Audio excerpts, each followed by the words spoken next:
If you ever wanted to know whether or not you should be buying down that interest rate to a lower interest rate, I'm going to tell you in this broadcast whether or not that's a good decision for you to make. A lot of people, especially today with the prices of homes and everything, are looking for the lowest interest rate possible. But there are some situations in which you do not want the lowest interest rate possible. And so I'm going to explain in this episode how you can determine for yourself whether or not the interest rate that that mortgage lender is offering you is one that you should take, or if it's one that you should consider buying down to a lower rate.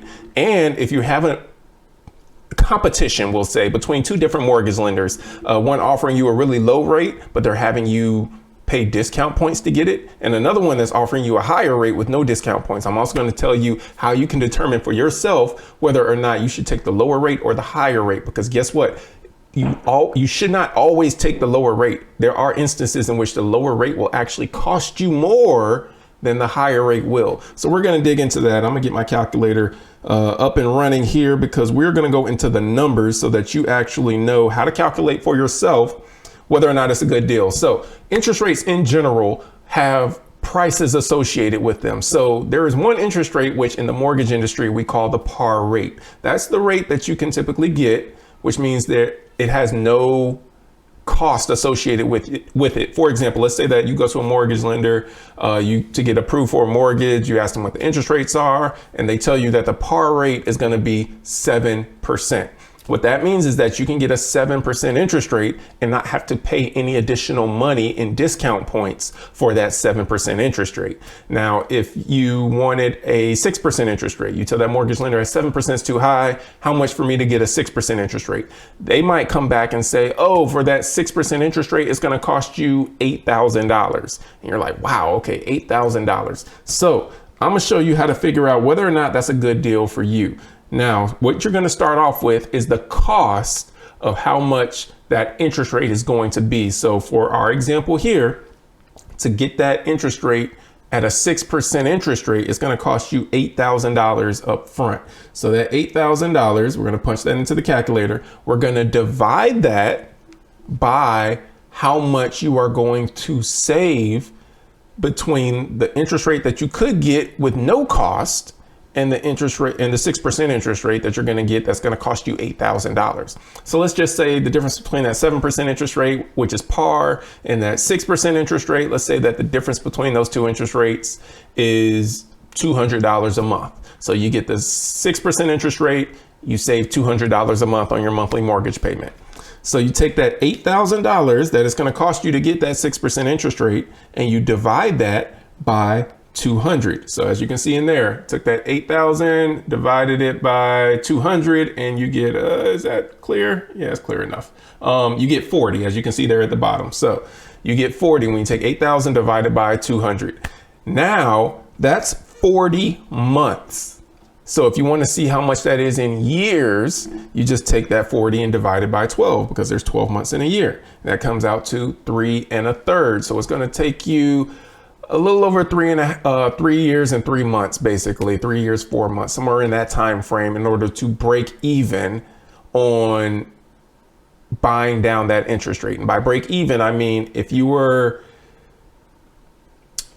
buying down this interest rate and you paid $8,000 up front to save $200 a month on your monthly mortgage payment, it would take 40 months before $200 per month in savings equals $8,000, which is what you paid up front. So that's what I mean by breaking even, the point at which the savings save up enough to equal how much you paid up front. That's the break even point. So in our example here, 8,000 is what you paid up front.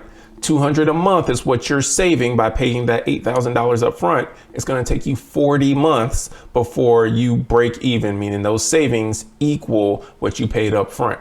Now, is that a good deal? Is that not a good deal? It depends. In general, what I tell people is that you want to shoot for a number of months that is 2 years or less, 24 months or less. So when you're doing this math problem, let's say that, for example, we use the same $8,000. So we'll punch 8,000 in the calculator, divide that by, let's say, instead of saving you $200 a month, let's say that it's going to save you $400 a month. right? You're getting a really great deal. So you buying down your interest rate and it's costing you $8,000 up front. It's going to save you $400 a month on your monthly mortgage payment. So you take that same 8,000, divide it by 400, and you see that 8,000 divided by 400, that gets you 20. I know it's not exactly clear, but you can do it in your own calculator. So 8,000 divided by that $400 a month that you're saving is 20 months. Now that 20 months is less than 2 years. That, in my opinion, would be a good deal. Now, this is what I tell all of the clients that I work with. If that buy down is going to be something that you can break even at within 24 months or less, meaning that after you do that math, if you get a number that's 24 or lower, in my opinion, that's a deal that you do want to strongly consider making, because in less than 2 years, typically, you know what, you'll be in a window where if interest rates were to get even lower than where you're buying it down to, you could still refinance. It's not like it's going to take you 4 years or 5 years to break even.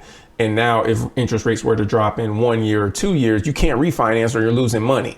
So if you're under 24 months, then you're in a good window where it's like you should strongly consider buying down if you can afford that extra 8,000 or 6,000 or 4,000 or 10,000, however much it's going to cost you to get that interest rate that will break even in 24 months or less. Now, the highest that I recommend clients go to is 36 months. I don't recommend people spend more than 3 years to get to that break even point. Now you can, but I just don't recommend it. That's just a personal thing for me. So if that number that you get says 36 or higher, meaning it's going to take you more than 3 years to break even, I typically tell people you should take the higher interest rate. Don't worry about saving the money right now and buying down that rate. Take the higher interest rate and refinance later. And this is why I say that. Let's say, for example, that you were going to get that home. And let's use the first example that we use with the $200 a month that it's going to save you.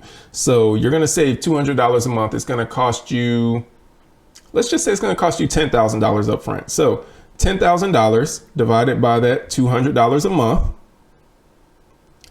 that is 50 months. And I know you can't see the whole thing there, so I'll put it in here again. 10,000 divided by 200 a month that we're saving. There you go. Now you can see it, $50 a month. That is what we are, that's what it's going to take, 50 months for us to break even. That's just over 4 years. So you say, okay, yep, I'll take it. I'll, save the $200 a month, pay the 10,000 up front. Now, that 50 months, let's say that that's just over 4 years. That's 4 years and 2 months. Now, let's say that 2 years from now, because you paid all of that to save $200, which might have gotten you 1% lower. So let's say you had a 7% that you could have gotten, you paid $10,000 to get you a 6% interest rate. But let's say that in 2 years, interest rates drop from 7% to 5% or 5.5%. Well, if in 2 years interest rates were to drop to, let's say, 5%, then you couldn't refinance, or what you would lose money. And this is what I mean by that. 200 times 24 months, because there's 24 months in 2 years, means that you would have spent $4,800 more if you had taken the higher interest rate. $4,800 more, or you would have saved $4,800 if you would have taken the lower interest rate. So if you would have taken that 6% interest, or if you would have did the buy down, taking the 6% interest rate, you would have saved $4,800. However, you spent $10,000 just to save $4,800 in that first 2 years. So if you're doing the math now, you're looking at this from the vantage point of, if you were to refinance this loan now, you don't get that extra $5,200 that you haven't even used yet, that you already spent on buying down your rate. Everything starts over again when you refinance that loan. So you don't want to refinance before your break even point, because if you refinance before your break even point, you're losing money.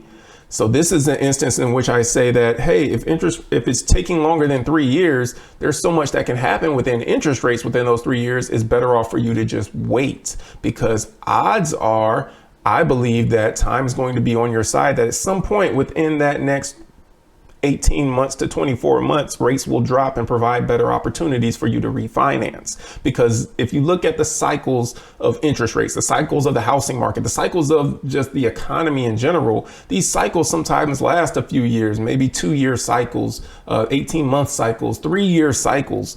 But in this instance where we've got 4 years to play with and you've got to keep this mortgage for just over 4 years before you can break even, it doesn't make sense. Because if rates drop after 18 months or 2 years, if you had taken the higher interest rate, this is what that would have looked like. Let's say, for example, that we got that same 4,800. So again, you saved 4,800 by taking the lower rate, but now we're in the position where let's say you didn't take the lower rate. So now over that same 24-month period, 2-year period, you spent $4,800 more in monthly mortgage payments. It seems like a bad idea until you do the math and you see that, okay, I spent $4,800 more.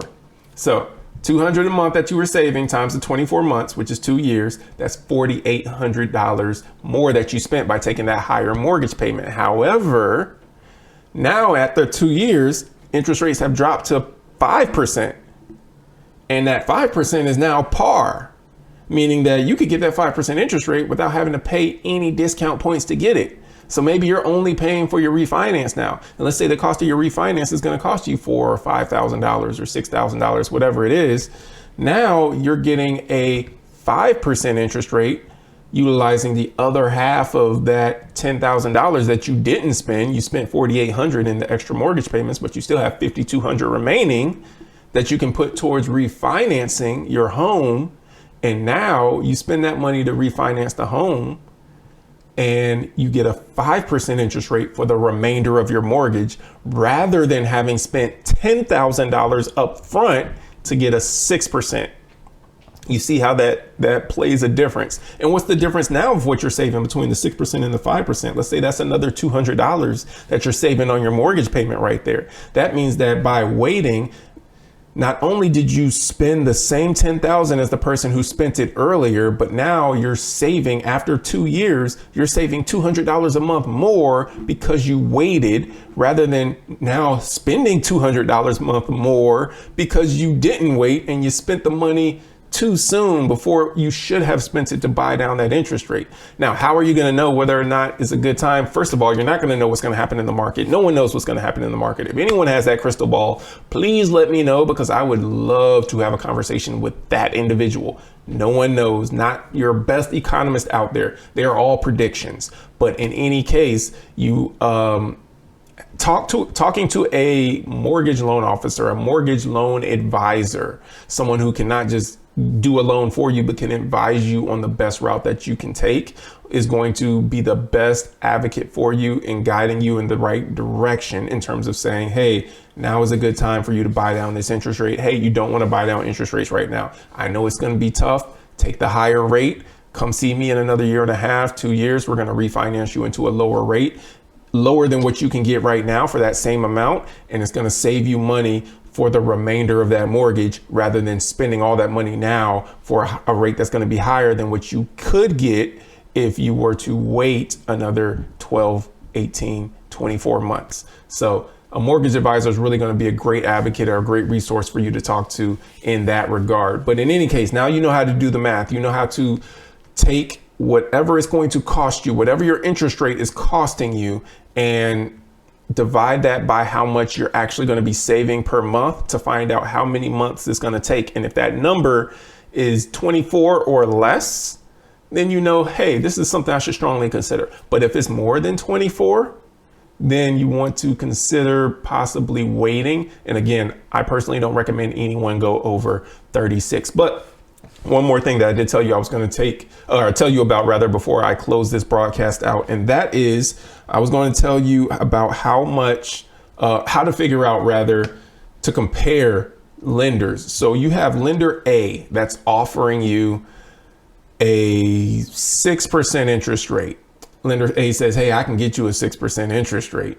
And you ask the questions that if you follow this channel, you know to ask from those mortgage lenders, how much is this going to cost me in discount points? But don't let them tell you discount points, make them convert it into dollars. If you don't know what I'm talking about, Just follow the channel enough, you'll come across the videos where I explain the questions that you should be asking mortgage lenders when you're comparing and shopping around to see which mortgage lender you want to go with. But in any case, when you go, let's say lender A says, hey, I can get you that 6% interest rate. And you ask them, hey, how much is that going to cost me? And they tell you, oh, that 6% interest rate, that's going to cost you $9,000. Okay, $9,000, 6% interest rate. You go to lender over here, that lender says, oh, I can get you a 7.25% interest rate. You're like, oh, this guy said he can get me a 6% interest rate. You said you can get me a 7.25%. Why wouldn't I just go with the 6% interest rate and pay the $9,000? Well, this guy says that's 7.25%. I'm not going to charge you anything for it. So that $9,000 you're going to pay this guy for, I'm not going to charge you anything for it. And you say, okay, well, what's the difference in the payment? Well, the difference in the payment, how much is, you go to lender A and say, how much is that 6% interest rate? What's the monthly mortgage payment for that? And they tell you, and you go to the next lender and they say, what's the monthly mortgage payment for that 7.25% interest rate? And they say, oh, it's going to be this amount. And so you subtract the higher one or subtract the lower one from the higher one. And you say, okay, so the difference is about $185, $200. It depends on the price of the home. So it's not going to be set because there are going to be other variables in play here. But let's just say for our example, it is $200. So we put that $9,000 that you're going to pay up front, divide that by the $200 that you would spend to get that lower interest rate. And you see that we get that number, boom, right there, 45. That's how many months it's going to take us to break even. Is that a good deal? According to how I recommend people to go? No, I would recommend people to take the 7.25% interest rate and wait for rates to drop in a year or two. Now, you don't have to follow my advice, but again, you could very well put yourself in a better position to save money in the long run if you do. So because that's sitting at 45, which is, 3 months shy of 4 years, that would not be a good deal. Now, let's change one factor of that. Let's say that lender A is still offering you a interest rate that's going to cost you $9,000. Lender B is going to offer you an interest rate that's par, but meaning it's not going to cost you anything. But lender B says, hey, this is how much this interest rate is going to cost me. Lender A says, this is how much this interest rate is going to cost me. And so, or it's going to cost you rather. And let's say that the difference between the two rates, the difference between the two monthly payments, is, let's say $400. It's gonna be a $400 difference. So that $9,000 difference is gonna save you $400 a month instead of $200 a month. What does that look like? So now we'll just type 400 in here. And as you can see, that 9,000 divided by the 400 a month that is going to save you, 9,000 up front, what you're paying, divided by that 400 a month that is going to save you, gets you 22.5 months. That is less. That is a month and a half less than 2 years. So 22.5 months. That means that less than 2 years, you're breaking even on this thing. Now we're in a position where you should consider going with the other lender. Whereas when it only saved you $200 a month on your mortgage payment, it didn't make sense for you to take the lower rate. You should take the higher rate and refinance later. However, now that it's taking you less than 2 years to pay that thing off or to break even, get to that break even point that we talked about, now you're at a point where you should consider actually putting the $9,000 up front, buying down that interest rate, because the numbers tend to pan out is going to be a better decision for you, particularly if after 3 years, 4 years, 6 years, you're still in this same rate. Now it's just icing on the cake after that, because maybe rates have not dropped enough to make it worth it for you to refinance. Or maybe you're so far in this loan now where a refinance and resetting that amortization clock just doesn't make sense anymore. So you just need to stick in the mortgage that you're in so you can go ahead and get this thing paid off. In either case, this is how you go through the numbers and deciding whether or not it's advantageous for you to pay the money up front to buy that interest rate down, or if you should consider taking the higher rate and refinancing at a later date. And when I say at a later date, that doesn't mean anytime into the future. I hinted at it a little bit, and I'm giving you a little bit of extra here that I didn't plan on giving you, but you get a bonus on this Tuesday's broadcast. So a little bonus is that this is not forever into the future that you should be considering refinancing. If you are 10 years into a mortgage, do not consider refinancing that mortgage, because when you refinance a mortgage, it restarts your amortization clock over, meaning that now, even though you might have a lower rate and a lower payment, a larger percentage of each month's mortgage payment is going toward interest, not principal. It's not helping you pay down that mortgage. And so you may have just put yourself in a worse position by taking a lower interest rate to get a lower payment, because now more of your payment is paying interest instead of principal. Whereas if you had kept the rate that you had because you were already a decade or 12 years or 15 years into this thing, more of your monthly mortgage payment was actually going toward paying down the principal balance, which was actually putting more money back into your pocket, more money into equity in your home. That's another thing to consider. So again, when I say 2 to 3 years, we're talking about you potentially refinancing within that first, couple years of that mortgage. But once you're getting into that, 8 years into this thing, 10 years into this thing, maybe even 6 years into this thing, you should not be looking at, should I refinance this loan? No, just continue making the payments you've been making, because now you're putting more and more equity into your home via a larger portion of that monthly mortgage payment going toward principal rather than interest. Because if you are 6, 8, 10, 12, 15, 20 years into this mortgage, yes, you could refinance into a lower interest rate, and you'll have a lot of lenders that are telling you, hey, you should refinance, get equity out of your home, do a cash out refinance, whatever.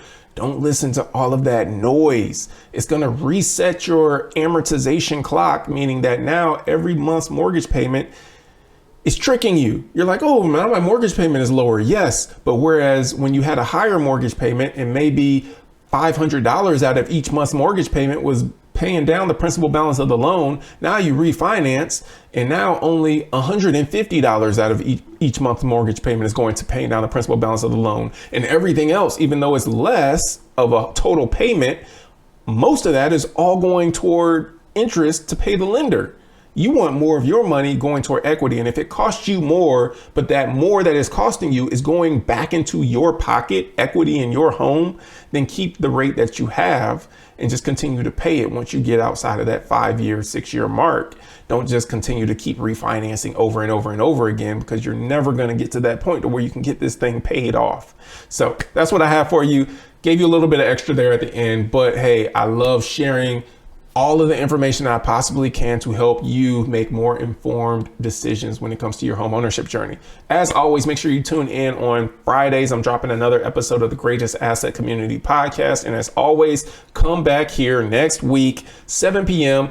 Tuesday Eastern Time, 7 p.m. Eastern Time. Every Tuesday, I'm right here for Home Finance Hacks, giving you the tips, the tools, the tactics to help you save hundreds and thousands of dollars on your monthly mortgage payments, yearly mortgage payments, and overall on the closing cash to close that you will need to purchase that home as well. So thank you for taking the time to tune in. Take care. Be blessed. We'll see you next week.